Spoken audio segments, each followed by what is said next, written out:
It's C sharp today, which is not the most common of keys for a rock song, but this is a rock song with a difference. Now, I'm going to do a series of videos on one guitarist. I've done this sort of thing before, you know, Rick Derringer and Danny Johnson, Andy Powell, you know, guys, Lloyd Weissel, guys that I really like, Ray Gomez, and Steve Hunt and Dick Wagner. So this is going to be about one guy. Now, Alan Murphy was born in 1953 and he died, you know, way too early in 1989. So he died, you know, very young. And his career, although short, was pretty explosive. You know, when you look back on what he did, he's still revered as a musician by thousands and thousands of guitarists and music fans to this day. Now, if you go back to 1978, say, I think it was 77, 78, Kate Bush had, talk about being up to the minute, because of Stranger Things and stuff. Kate Bush had basically hit the British music scene like a thunderbolt with a song called Wuthering Heights, which is, you know, based on the novel by Charlotte Bronte. And it was a huge hit, but I think there's a lot of people who listened to the song casually, or people who listened to it and thought, this is really good, but what on earth is the rest of her stuff going to be like? And the answer is the rest of her stuff is equally fantastic. And you'd bump into people who would say, oh, I've got the album, it's great. You know, and that first album, The Kick Inside, it's got The Kick Inside moving. The Man with the Child in His Eyes, which I believe she wrote when she was 14. It's got the saxophone song, and it's got James and the Cold Gun, which is one of the first of the guitar songs. Now, James and the Cold Gun is the one that goes.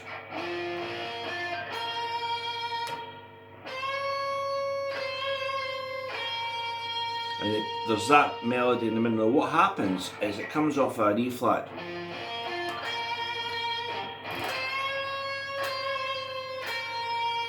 And the other guitarist goes.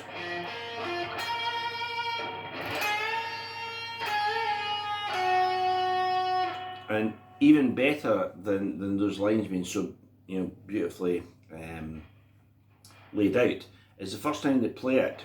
Now, it was Alan Murphy and Brian Bath. And I know from the videos, you know, the Hammersmith video and stuff, you know, Alan Murphy at the time was playing what we now call a vintage Sunburst Les Paul. First time they play it, it's a typical, you know, Les Paul sound.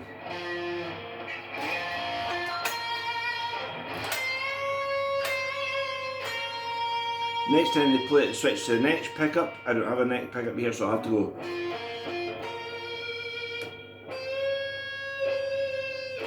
And the other guitar plays.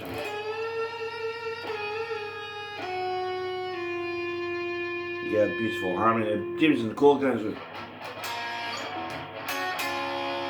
It's got that intro. And it's got a real kind of rollicking feel to it. Next album is called Lionheart. Again, it was great. The single was Wow. It's fantastic. And then came this. It's a bit of a wild card. This is probably of the early albums the one I like best, and I do like the earlier stuff more than the later stuff. Although, you know, there's great stuff all through her career, and you know, Cloudbuster and Running Up That Hill, I would say, coming from a mid-period album, you know, around the time of the Dreaming, and the next album had those two on it. But this one is really special. It's got a song called Blow Away, which is really about the concept of what happens to all the musician's notes when he's no longer with us, which is sadly prescient. And Kate Bush revisited that theme later on, and again, incredibly emotively. But in the middle of this album, which is Delius, as well, Infant Kiss, Babushka, is a song called Violin. Now, I can remember the first time I heard that, and it was an absolute bolt out the blue. Like, you know, who is this guy? And it turned out it was a London, I think of Irish descent, guitar player called Alan Murphy, and he plays a solo on violin. I would put it as one of the best guitar solos of the 70s, and that's a pretty high bar if you think you're talking about Montrose, Zeppelin, Derringer, Wishbone, Backpage Clapton. You know, pretty high bar of guitar, and this one to me is right up there. So, you know, when you get the album and you got the credits, it was Alan Murphy, and you know, when I saw the Hammersmith Odeon concert, there's Alan playing a vintage Sunburst, I think Les Paul. So this is quite important. He's playing a Les Paul at this point. Now, I dug this out from my friend in the band Alan, who's a massive Alan Murphy fan. And I texted him with a picture and said, "Look what I found." And this is an article about Alan Murphy from 1981, and it covers a lot of things. Incredibly outspoken, which, you know, I don't think is a bad thing sometimes. And it's about guitar players he really likes. You know, Paul Kossoff. His love of a great vibrato and his dislike for a not so good wobbly vibrato, and a lot of other things. He was obviously also incredibly knowledgeable about what the equipment did. There's a bit in that article where he says he's fairly confident that if anything went down, you know, this is the advent of digital gear, by the way. This is just coming out of the era of, you know, Les Paul into Marshall or Strat into Marshall, and that's it.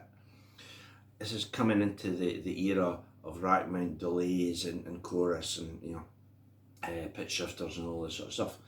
And he says he's fairly confident at any gig, if something went wrong, you could open it up, have a look, wiggle something about it, I think is the expression he uses, and get it working.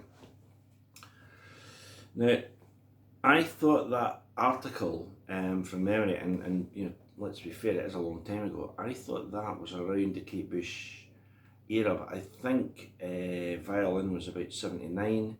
The Christmas concert of the song is 79, so this is 2 years later, and Alan Murphy was in a band called SFX, who, again, for people who love, you know, jazz rock fusion, SFX tend to be one of their favourite bands. It's quite hard to get the stuff. A friend of mine very kindly sent me some SFX recordings, and they're phenomenal. They're just absolutely incredible. If you like that fusion stuff, fantastic. And I would have thought that there was quite a short period of time between Kate Bush and Go West, and this is really where Alan became massively, so I'm going to stop for a drink of tea. That mug of tea is calling out to me. Massively popular. And Go West appeared one night on a British television programme called The Tube, and they played a few songs, and I think they were not allowed to, but I think they played out the end of the show, and they played One Man in Search of Innocence, and Alan was like, you know, just playing his ass off, and you're just going, who is this guy? And it took me a while to put two and two together. You go, wait a minute, that's the guy from Kate Bush, that's the blonde haired guy who played violin around the Hammersmith show.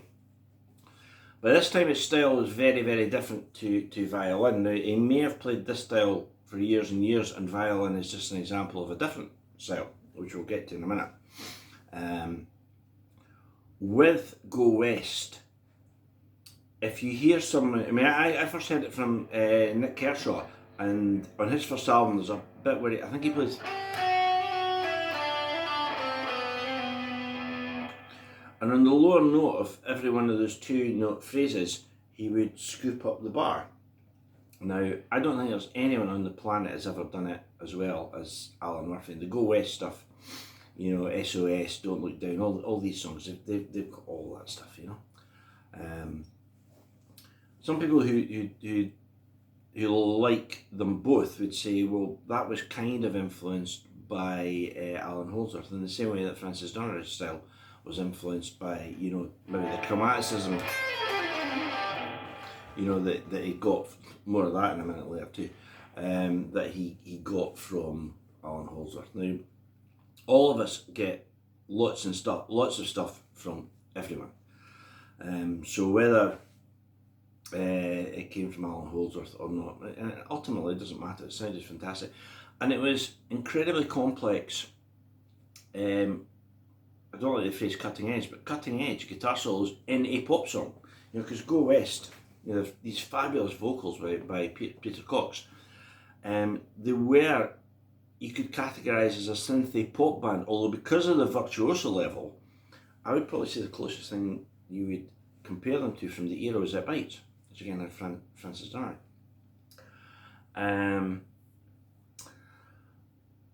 After Go West, I think everybody on the session scene very much wanted Alan to sprinkle his magic on them. There's a great, another Nick Hayward song called Warning Sign.